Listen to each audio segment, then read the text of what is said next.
Voice Bharat में आपका स्वागत है। हमारी पॉडकास्ट श्रृंखला में आज का आयोजन बहुत विशिष्ट है। जैसा कि सर्वविदित है, राष्ट्रीय स्वयंसेवक संघ की स्थापना के 100 वर्ष पूरे होने पर शताब्दी वर्ष मनाया जा रहा है। इस सिलसिले में देश भर में विविध प्रकार के आयोजन हो रहे हैं। इसी सिलसिले में यह हमारा आज का पॉडकास्ट है। हमारे अतिथि हैं विश्व हिंदू परिषद के दिल्ली प्रांत अध्यक्ष श्री कपिल खन्ना जी। नमस्कार अध्यक्ष जी। नमस्कार और इस पॉडकास्ट के सभी दर्शकों को मेरा सादर नमन। कपिल जी, मैं इसी से शुरू करना चाहूंगा कि आप हमारे दर्शकों को बताएं कि राष्ट्रीय स्वयंसेवक संघ का जो शताब्दी वर्ष मनाया जा रहा है, इसमें विश्व हिंदू परिषद किस तरह अपना योगदान कर रहा है। विश्व हिंदू परिषद की स्थापना 1964 में हुई थी।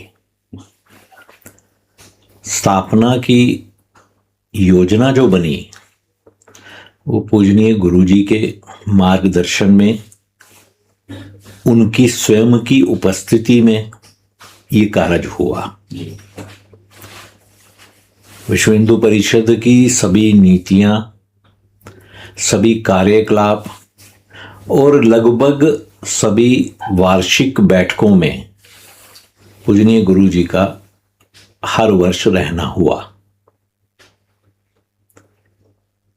ये स्वाभाविक ही है कि हमारे पैतृक जिसको कहा जाएगा संगठन, उसका शताब्दी वर्ष हम सभी कार्यकर्ताओं के लिए बड़े हर्ष का और उल्लास का और पर्व मनाने का अवसर है। उसी भाव से हम अपने इस पर्व को मना रहे हैं। पिछले दिनों अखबारों के जरिए संघ के सरसंघ चालक श्री मोहन भागवत जी का एक वक्तव्य सामने आया था, मुझे भी देखने को मिला था, जिसमें उन्होंने कहा था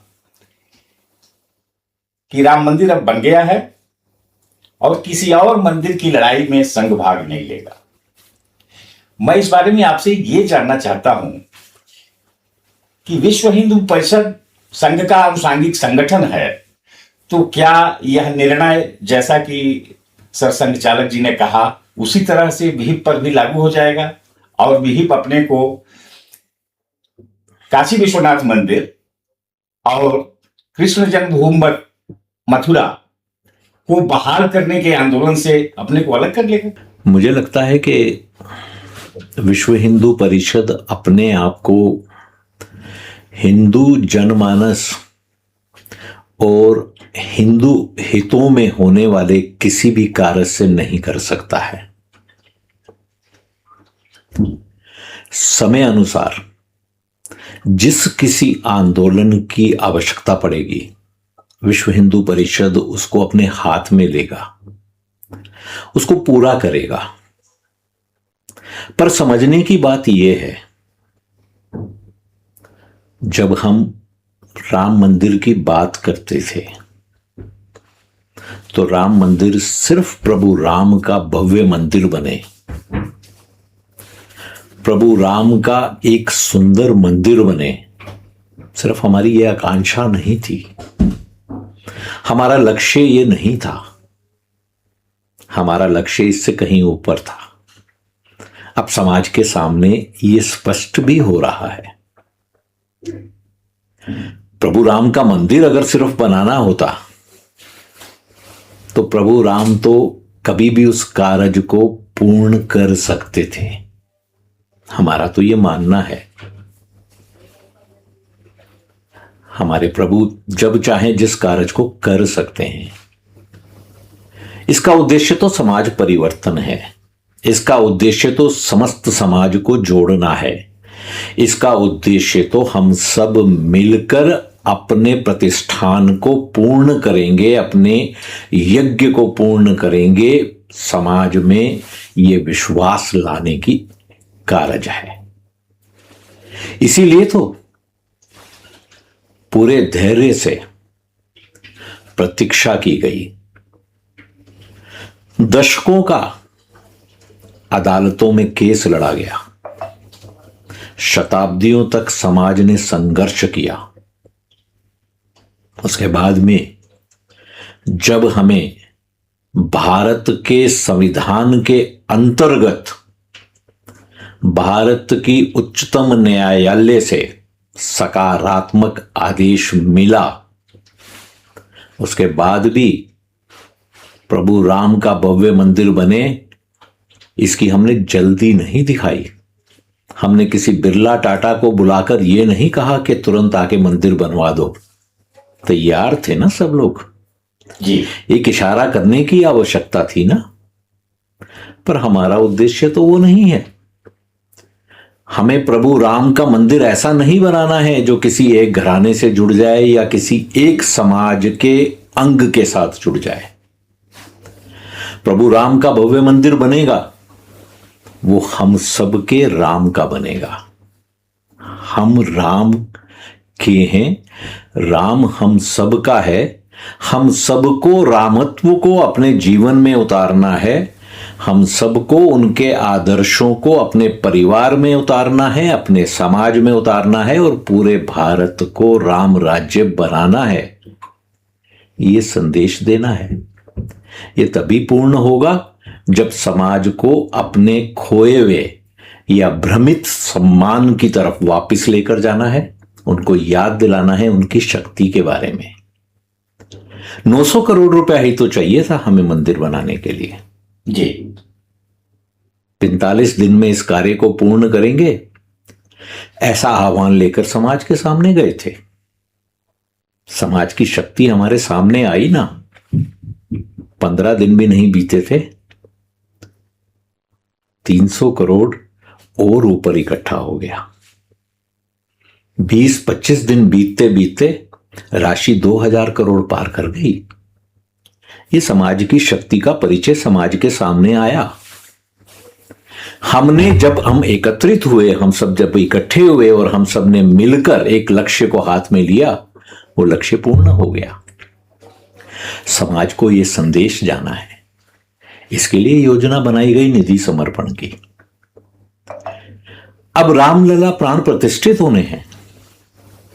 ये कार्य तो कैसे होता था, उसको भव्य आयोजन किया जाएगा।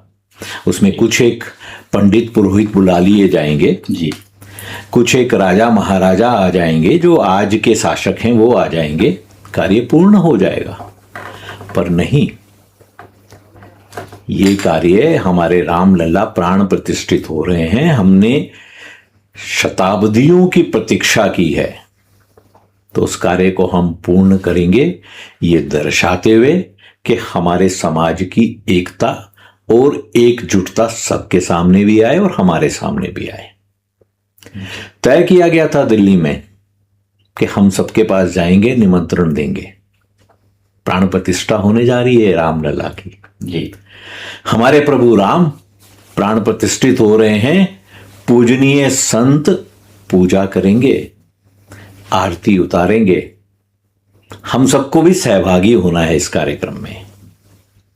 हम सब अयोध्या जी धाम तो नहीं पहुंच सकते जी। तो हम अपने पास के पूजा स्थल को, अपने पास के मंदिर को, अपने पास के स्थानक को, अपने पास के गुरुद्वारे को, अपने पास के बौद्ध विहार को उस दिन अयोध्या जी धाम बना लेंगे। बहुत अच्छा। पूजित अक्षत आए हैं, आपको निमंत्रण के साथ में हम ये पूजित अक्षत दे रहे हैं। आप उस दिन आएंगे और इन पूजित अक्षत को सामने रखकर पूजा करेंगे। पूजनीय संत अयोध्या जी धाम में रामलला प्राण प्रतिष्ठित होते ही पहली आरती उतारेंगे और हम करोड़ों हिंदू अपने पास के अयोध्या जी धाम में पूजनीय संतों के साथ मिलकर उस आरती को करेंगे। एक संदेश था जी। ये याद दिलाना था हमारे समाज को कि हम एकत्रित हैं और एकत्रित होकर हम जो चाहते हैं उस कार्य को पूर्ण कर सकते हैं। मंदिर तो ये है हमारा। विश्व हिंदू परिषद मंदिरों को एक अलग स्वरूप के साथ में समाज के सामने जो पहले इनका स्वरूप था प्रस्तुत करना चाहता है। हम सिर्फ 3 मंदिर में रुकने वाले नहीं हैं। प्रत्येक मंदिर परिवर्तन का बिंदु बनेगा।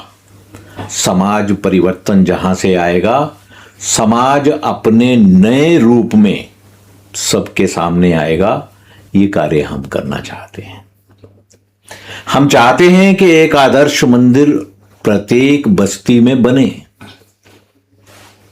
हमारा इतिहास, हमारी संस्कृति, हमारी सभ्यता, उसको अगर हम देखेंगे तो मंदिर आधारित थी। मंदिर सिर्फ ईष्ट देव स्थापित हो गए और हमने पूजा अर्चना कर ली, सिर्फ इस कार्य को नहीं करते हैं। मंदिर इससे बहुत आगे हैं। एक ग्राम होता है जी। उस ग्राम के ग्राम देवता होते हैं। ग्राम देवता मंदिर में स्थापित होते हैं। वो ग्राम देवता सभी वासियों के हैं। वहां कोई जात पात का भेदभाव नहीं होता है। वो सबके एक ही हैं। जात पात तो था ही नहीं हमारे यहां। कहां था ये? जो कार्य हमें मिला उस कार्य को हमने आगे करना है। जो परिवार से हमने सीखा वो हमारा आगे जाएगा। ये वर्ण प्रथा थी। इसी के अंतर्गत तो हमने देखा ना जी। संत रविदास क्या कहते हैं, उनका क्या संदेश है? उन्होंने क्यों कहा मेरे को गंगा स्नान नहीं जाना है, मैं तो अपने कारज में लगा हुआ हूं। मेरी पहली पूजा मेरा कारज है। जो कारज मुझे मिला मेरे परिवार से वही मेरी पूजा है और मेरा सम्मान उस कार्य को करने में है। और यह संदेश उन्होंने समस्त समाज को दिया कि किसी को भी उसके कार्य से मत पहचानो। मेरे कार्य के अंदर ही मेरे को जब भी गंगा स्नान करना होगा मैं यहीं पर ही कर लूंगा, गंगा दर्शन कर लूंगा। मन चंगा तो कटौती में गंगा। ठीक हो गया। तो हमारे मंदिर जो थे वो मंदिर सिर्फ पूजा अर्चना का स्थान नहीं थे। जीवन के सभी 16 संस्कारों का केंद्र हमारे मंदिर हैं।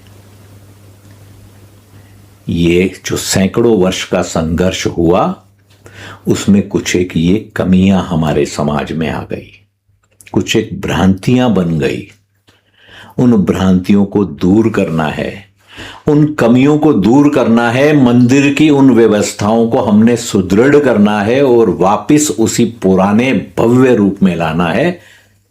ये हमारा राम मंदिर प्रत्येक ग्राम में, प्रत्येक बस्ती में बनेगा। ये हमारा संकल्प है। हम 2 या 3 मंदिर में नहीं रुकने वाले हैं। ये विश्व हिंदू परिषद का लक्ष्य है। बहुत अच्छा बताया आपने। मुझे लग रहा है कि आपकी बात से टेम्पल इकोनॉमी भी ध्वनित हो रही है कि मंदिर आधारित अर्थव्यवस्था पहले जैसा हुआ करती थी और मंदिर केवल पूजा की नहीं, संस्कृति और शिक्षा के भी केंद्र हुआ करते थे। आप उस तरह की कोई बात कह रहे हैं। लेकिन हम जो प्रश्न आपसे कर रहे हैं वो इस संदर्भ में है कि राम मंदिर जब बना, राम मंदिर पर जब फैसला आया तो बहुत सारे विद्वानों ने उसको सिविलाइजेशनल रिक्लेम कहा कि सिविलाइजेशनल रिक्लेम का ये अचीवमेंट है। तो यह बात तो उससे जुड़ी हुई है कि जो पहले मंदिर थे और खो गए, किसी ने तोड़ दिए, ये उनको बहाल करने की बात है। मैं यहां संदर्भ एक लेना चाहूंगा। 1990, 91, 92 में मैं बनारस में हुआ करता था, आजमबाग में। उस समय बनारस विश्व हिंदू परिषद की गतिविधियों का एक बड़ा केंद्र था और श्रद्धेय अशोक सिंघल जी और श्री संत दीक्षित जी बराबर वहां दौरे करते थे। मैं एक बार गया उनसे मिलने के लिए और तो उन्होंने साक्षात्कार देते समय हमसे कहा, मैं कोट अनकोट उन्हीं का शब्द दोहरा रहा हूं, कि इसको साफ साफ छाप दीजिए कि 3 मंदिर दे दें, काशी, मथुरा, अयोध्या। अगर ये लोग दे देते हैं तो अच्छी बात, नहीं ये 30,000 मंदिरों का सवाल बनेगा और जितने टूटे हैं एक एक ले लिए जाएंगे। तो हम इस संदर्भ में इस बात को रख रहे थे कि काशी और मथुरा के बारे में विहिप क्या दृष्टिकोण रख रहा है? विहिप का दृष्टिकोण क्या है? इसको कैसे अदालतों में केस चल रहे हैं, लेकिन एक पूजा स्थल विधेयक 1991 है जो अवरोध एकदम बना हुआ है। तो इन सारी चुनौतियों से कैसे निपटा जाएगा, इस बारे में आप क्या सोचते हैं? आपने पूजा अधिनियम के बारे में जी कहा है, धर्मस्थल विधेयक। हाँ, ये विधेयक हमारा मानना है कि स्वयं में हमारे साथ, विशेषता हिंदुओं के साथ, इसके द्वारा अन्याय हो रहा है। हम संविधान के अंतर्गत किसी भी अदालत में अपना पक्ष रखने के लिए भी हमें अनुमति नहीं है।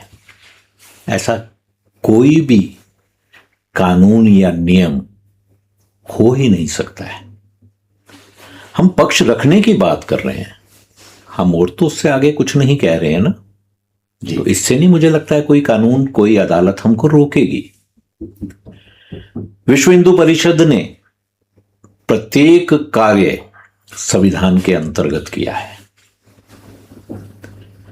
संविधान के अंतर्गत हमने देश की उच्चतम न्यायालय तक राम मंदिर का केस लड़ा, हमने उसमें सफलता प्राप्त की। इसी तरह से बाकी मंदिरों के बारे में भी हमारी तरफ से न्यायालयों में हम संपर्क कर रहे हैं, वहां अपनी एप्लीकेशन, याचिका डाल रहे हैं और उस सारे कार्य को कर रहे हैं। इस कार्य से रोकने का कोई मतलब ही नहीं है ना। ये तो मेरा संवैधानिक अधिकार है, इसको आंदोलन की श्रेणी में भी हम नहीं ले सकते हैं। ये तो मेरा अधिकार है, उस अधिकार का मैं पालन कर रहा हूं। अधिकार मुझे नहीं मिलेगा तो उसके लिए मुझे जो करना होगा मैं करूंगा। ये प्रत्येक नागरिक का अधिकार है। मंदिर के उद्देश्य से समाज की एकजुटता के लक्ष्य को आप जोड़ रहे हैं। ऐसे में एक प्रश्न आ रहा है कि कुछ दिनों पहले यूनिवर्सिटी ग्रांट कमीशन ने, विश्वविद्यालय अनुदान आयोग ने एक नियमन किया था जिसे लेकर के समाज के एक वर्ग के लोग काफी नाराज थे। हालांकि अदालत ने उस पर रोक लगा दी है और कहा यही है कि 2012 का जो नियमन है वही लागू रहेगा। इस प्रश्न को आप कैसे देखते हैं कि इससे तो यूनिवर्सिटी ग्रांट कमीशन के इस रेगुलेशन से समाज में एक तरह का मतभेद बढ़ा, दूरी बढ़ी। आप इस प्रश्न को किस तरह देखते हैं? मुझे लगता है कि ये विषय इस समय न्यायालय के समक्ष है। विषय की समीक्षा वहां की जा रही है। पहली बात तो ये कोई नियमक नहीं था, ये सिर्फ गाइडलाइंस गई थी। और गाइडलाइंस भी जो न्यायालय के द्वारा नियुक्त उनके अधिकारी थे और जो निर्देश थे कि जल्दी से गाइडलाइंस दी जाएं, उसके अंतर्गत गाइडलाइंस दी गई। गाइडलाइंस आने के बाद में उसके नियम बनते हैं, तो नियम बनाने का प्रोसेस उससे आगे का प्रोसेस होता है। जब गाइडलाइंस आई तो गाइडलाइंस के अंदर ही न्यायालय को कुछ ऐसा लगा कि कुछ एक गाइडलाइंस के बारे में इसमें ऐसा लगता है कि वो ठीक नहीं है और उसको रिव्यू किया जाए, ऐसा करके न्यायालय ने आदेश दिया है। जी, तो मुझे लगता है कि इस प्रक्रिया का पालन होना चाहिए, अच्छा होगा। जहां तक विश्व हिंदू परिषद की बात है, हम जात पात इस सबको चाहते हैं कि इनकी कमियों को दूर किया जाए, इन दूरियों को पाटा जाए। समाज में ऊंच नीच भेदभाव ये सब नहीं होने चाहिए। उस सबके साथ में जो संविधान में एक विशेष व्यवस्था बनाई गई, दशकों के हम सब जानते हैं भेदभाव के कारण समाज में जो एक गैप बन गया था, उसको दूर करने के लिए जो व्यवस्था बनाई गई, उस व्यवस्था का सम्मान होना चाहिए और उस व्यवस्था को चलना चाहिए, क्योंकि वो कमी हमको ही पूरी करनी है ना। जो हमारे पूर्वजों के द्वारा किसी भी कारण से आई, उस कमी को हम ही मिलकर दूर करेंगे। हमने अनेकों कुरीतियां दूर की है ना। जी जी। हमने सती प्रथा को समाप्त किया है ना। हमने दहेज प्रथा को काफी कुछ कंट्रोल में लाए हैं ना। हाँ, नियंत्रित हुआ। हम पर्दा प्रथा को अपने यहां पर नहीं आने देते ना जी। घूंघट वगैरह सब हमने बंद किया ना। हाँ ठीक है। ये कुरीतियां ही तो थी। इसी तरह से ऐसी ही कुरीति बन गई थी हमारा जात पात का भेदभाव। ये पहले नहीं था। हमारे यहां पर जात पात लिंग भेदभाव कभी नहीं हुआ है। सभी का बराबर सम्मान होता है। आज भी आप गांव में चले जाएंगे तब, जिन जातियों को हम कहते हैं शहरों के अंदर के ये जातियां नीची हैं, नीची मतलब नीचे काम करती हैं, जी जी, उन जातियों का वहां भी पूरा सम्मान है। कोई भी गांव में विवाह पूर्ण नहीं होगा जब तक नाई स्वयं आकर एक प्रथा को पूर्ण नहीं करेंगे। जी जी जी, ये ठीक कहा आपने। हर कोई की एक भूमिका है। जी हाँ। क्यों है वो भूमिका? क्योंकि वो उनका कार्य है और उस कार्य का उनको सम्मान मिलना है और सबका सम्मान पूरे समाज के इस ढांचे में व्याप्त रहे और मिलता रहे। ऐसी व्यवस्थाएं हमारी पुरानी ज्ञान परंपरा में पहले से ही डाल दी गई हैं। समय सिर्फ यह है, आवश्यकता जो है आज, वो इस विस्मृत हुई व्यवस्थाओं को उनके सही मूल स्वरूप में प्रस्तुत करने की और बताने की है। हम सबको मिलकर ये कार्य करना है। एक प्रश्न उठ रहा है ये कि जो पिछले दिनों माघ मेला जब चल रहा था तो बद्रिकाश्रम के शंकराचार्य जी, स्वामी अविमुक्तेश्वरानंद जी, उनसे प्रशासन का कुछ विवाद हुआ और वो स्नान नहीं कर पाए। बिना स्नान किए माघ मेले से, मौनी अमावस्या का स्नान किए बगैर ही वो लौट गए। इसको लेकर संतों में असंतोष देखने को मिला था, एक बड़े वर्ग के संतों को। विहिप शुरू से ही संत समाज वो संगठित करने पर बड़ा जोर देता रहा है, ये मैंने देखा है। 90, 91, 92 के दिनों में मैंने देखा था कैसे संगठित किया विहिप ने और जोड़ दिया अपने उद्देश्य से। तो ये जो सवाल उठा वहां और जो विवाद हुआ, उसको आप किस तरह समझना है?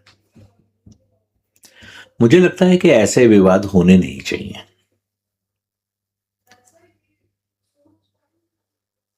विश्व हिंदू परिषद अपना जो कार्य करता है आज भी, हाँ, वो अपने मार्गदर्शक मंडल की देख रेख में, उनके मार्गदर्शन में करता है। और मार्गदर्शक मंडल के सभी जो सदस्य हैं वो पूजनीय संत होते हैं। पूजनीय संत अर्धवार्षिक बैठक करते हैं। विश्व हिंदू परिषद को अगले 6 महीने क्या कार्य करना है वो बताते हैं और विश्व हिंदू परिषद उसी के अनुरूप अपने कार्यों को करता है। 1984 में ऐसी ही बैठक में पूजनीय संतों ने राम मंदिर का कार्य विश्व हिंदू परिषद को दिया था। हमने समस्त हिंदू समाज के साथ मिलकर उस कार्य को पूर्ण किया। विश्व हिंदू परिषद अपनी इस मार्गदर्शक बैठक, जो मंडल की बैठक होती है, उसमें जब निर्णय लिए जाते हैं तो वाद विवाद सब होता है, पूजनीय संतों के बीच में ही होता है।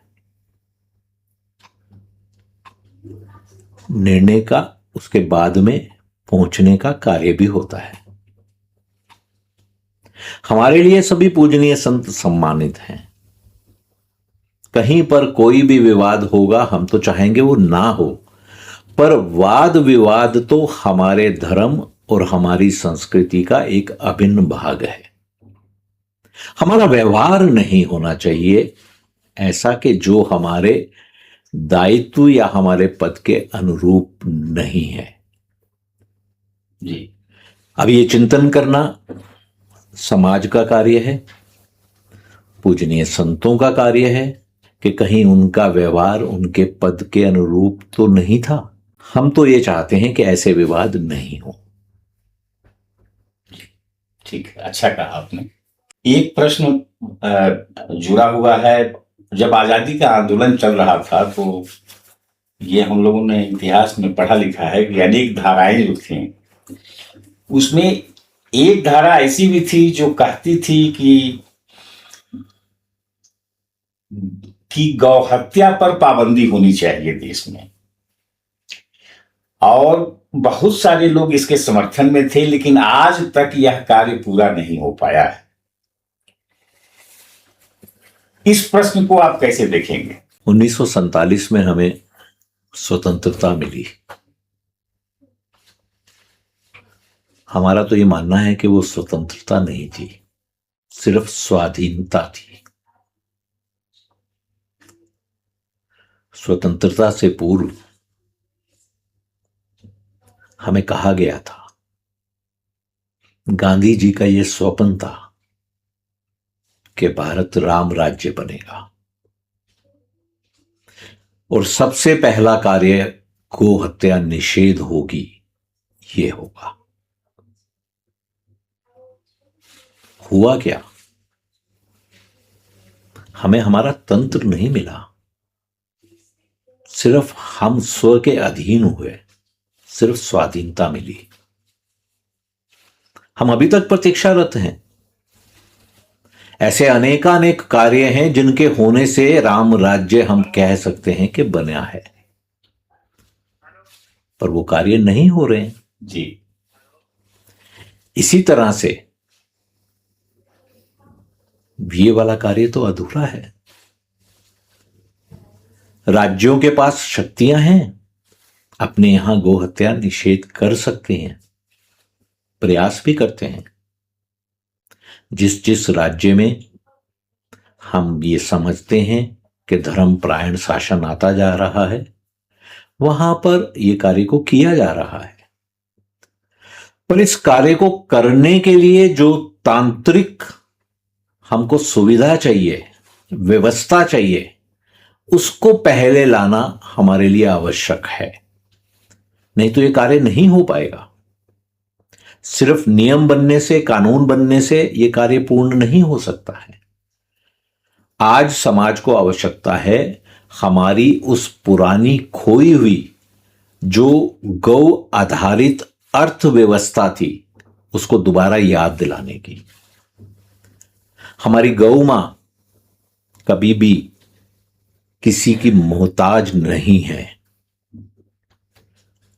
दूध नहीं देती है, तब भी प्रत्येक क्षण हमारी गौ मां हमारी चिंता कर रही है। हमारे गो अर्क से लेकर गोबर, इन सब के आधारित जो अर्थव्यवस्था है, ये हमारी सभी गौशालाओं को स्वावलंबी बना सकती है, अगर ठीक ढंग से हमारा शासन, हमारी तांत्रिक व्यवस्थाएं उनको लागू करें। जो शासक हमारे उनको ला रहे हैं व्यवस्थाओं को। उत्तर प्रदेश शासन को आप देखिए, अनेकानेक व्यवस्थाएं लाई गई हैं, अभी तक नीचे नहीं पहुंच पाई हैं। विश्व हिंदू परिषद प्रयासरत है कि ऐसी आदर्श गौशालाओं का निर्माण करके समाज के सामने प्रस्तुत करें। उन गौशालाओं के अंदर जब हम जाकर देखेंगे कि जिनको कहा जाता है कि बूढ़ी गौ मां है या ये गौ मां हमारी दूध नहीं दे रही है, वो गौ मां भी कैसे हमारी अर्थव्यवस्था में योगदान दे सकती है, ये उदाहरण प्रस्तुत कर रही हैं। एक बार यह कार्य पूर्ण होगा, कोई गौ मां को छोड़ेगा नहीं और इन कसाईयों की कुदृष्टि नहीं पहुंच पाएगी। विश्व हिंदू परिषद का युवा आयाम है बजरंग दल,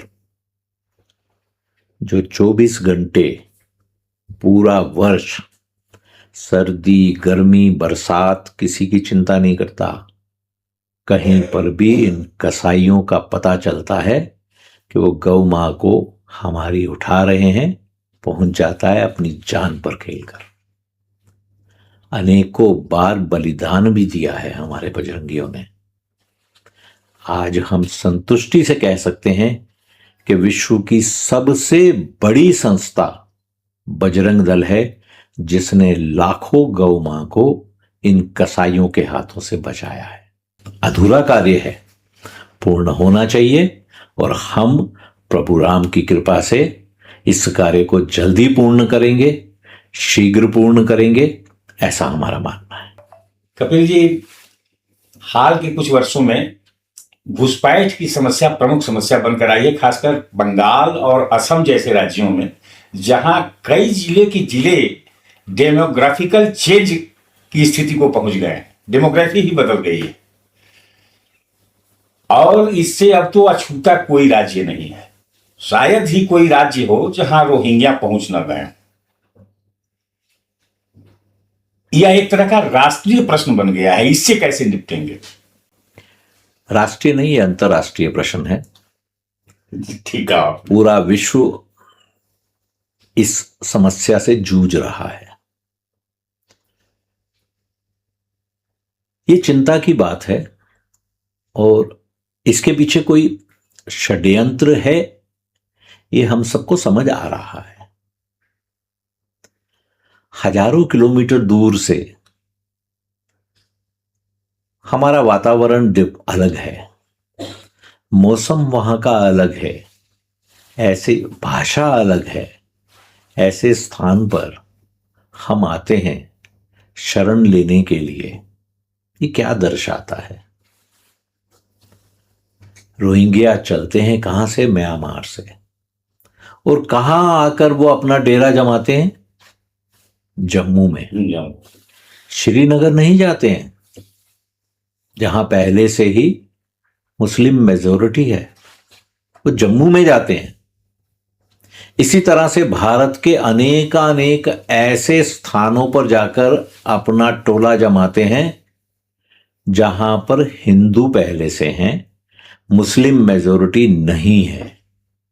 ये डेमोग्राफिक परिवर्तन का एक टूल बनकर आते हैं। तो ये सोची समझी एक षड्यंत्र है जिसके अंतर्गत कार्य हो रहा है। हम डेमोग्राफिक परिवर्तन करेंगे, उसके साथ में हम अपने अनेक जो कुचक्र हैं उनको भी करेंगे। लव जिहाद करेंगे, लैंड जिहाद करेंगे।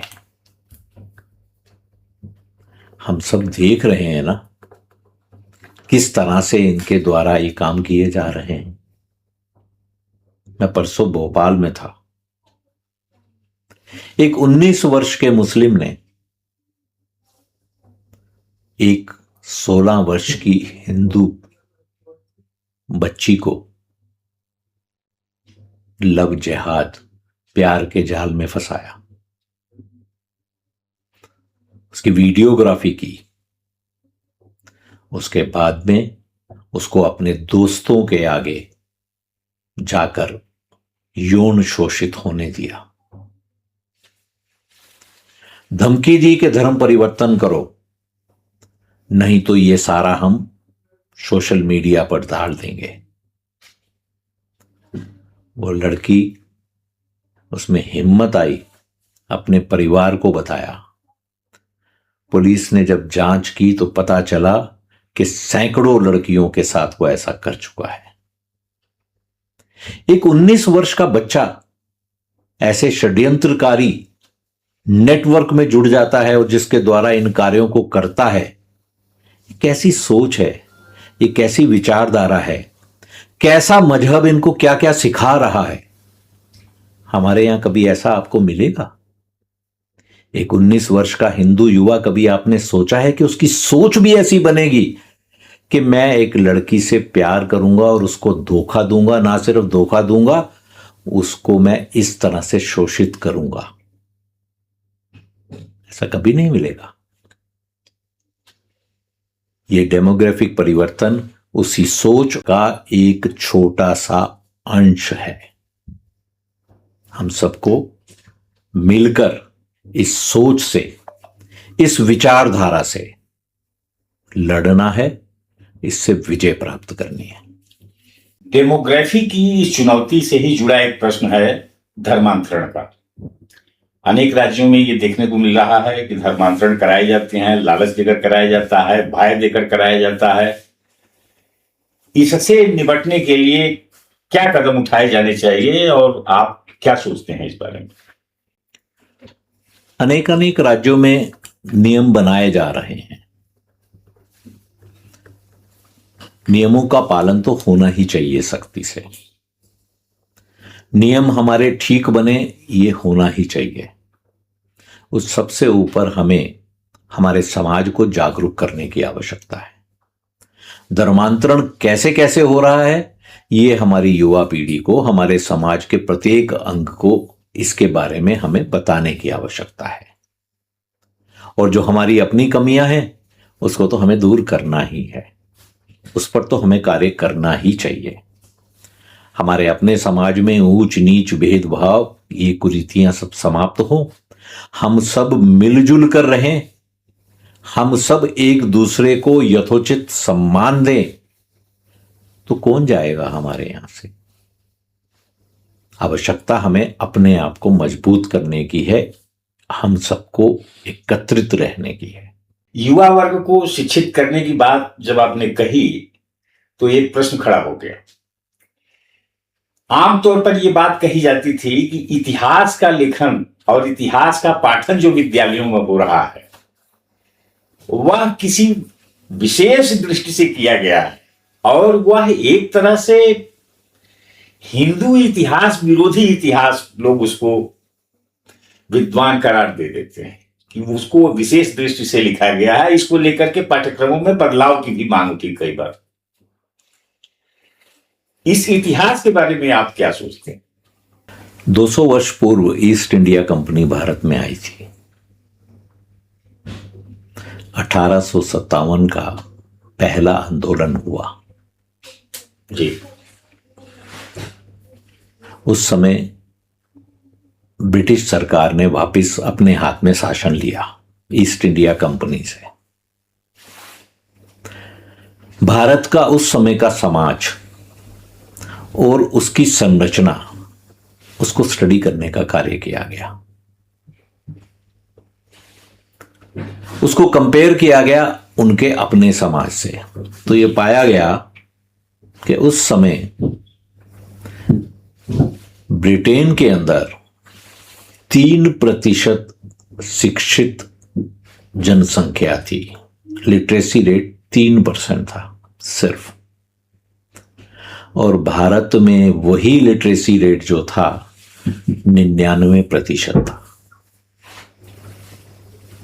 हमारे 99% नागरिक, हमारे निवासी शिक्षित थे, पढ़े लिखे थे, स्वयं लेखन कर सकते थे।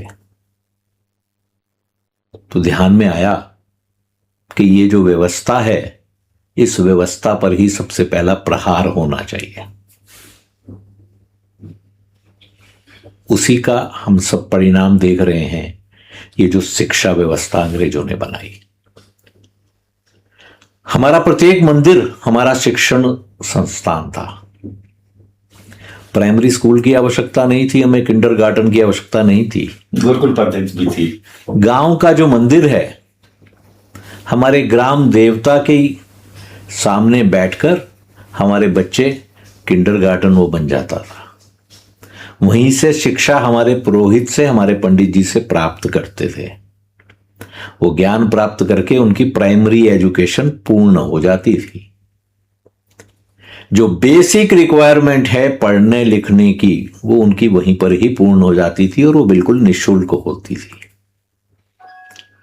आगे बढ़कर जिन्होंने उच्चतम शिक्षा लेनी है, उसके लिए भारत में विश्व की सबसे बड़ी यूनिवर्सिटीज होती थी, हम सब जानते हैं। ज्ञान का केंद्र भारत ही था। जिस किसी को शिक्षा लेनी थी वो यहीं आता था।